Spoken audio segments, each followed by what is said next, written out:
대전 IM 선교회와 관련된 전국 비인가 교육시설에서 잇따라 집단 감염이 보고되고 있습니다. 대전 시설 확진자는 130명을 넘어섰고 강원도와 광주에서도 수십 명이 확진됐습니다. 취재기자 연결합니다. 이문석 기자. 네, 대전입니다.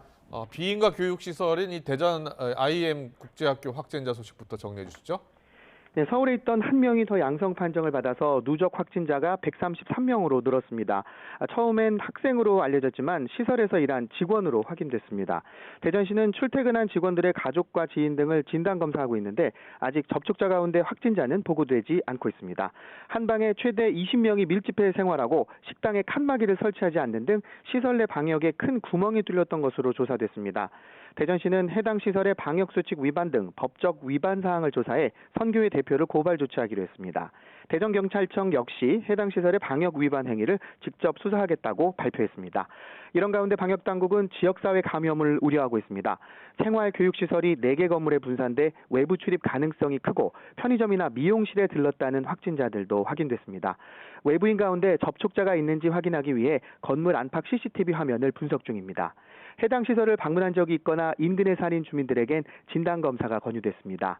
감염 경로 조사도 진행하고 있는데 경북 상주 BTJ 열방센터와 관련성도 들여다보고 있습니다. 네, 강원도 홍천교회에서 39명이 확진 판정을 받았는데요. 대전 선교회 시설과 관련성이 확인됐다고요? 네, 그렇습니다. 강원도 홍천교회에서 목사 부부를 포함해 30여 명이 무더기로 확진 판정을 받았습니다. 대전 비인가 시설에 있던 40명이 지난 16일 이곳으로 이동해 생활한 것으로 드러났습니다. MTS라고 부르는 선교사 양성 프로그램 학생들인데 20대에서 50대까지 연령대가 다양합니다.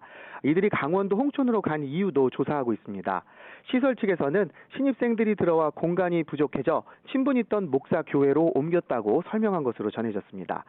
방역당국은 증상자가 나오자 일부 학생들을 이동시켰을 가능성을 열어두고 역학조사를 벌이고 있습니다.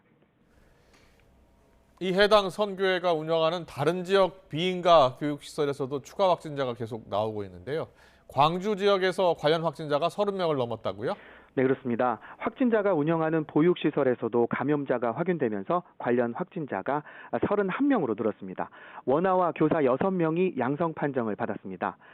경기도 용인 비인가 교육시설에서도 15명이 감염됐습니다.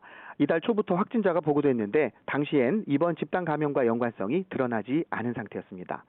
또 안성 비인가 교육시설에서도 학생과 교사 등 2명이 양성 판정을 받았습니다.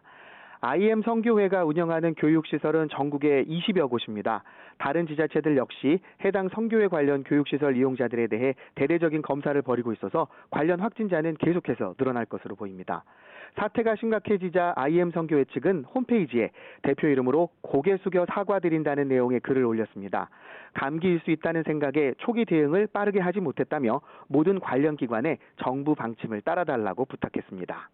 지금까지 대전에서 YTN 이문석입니다.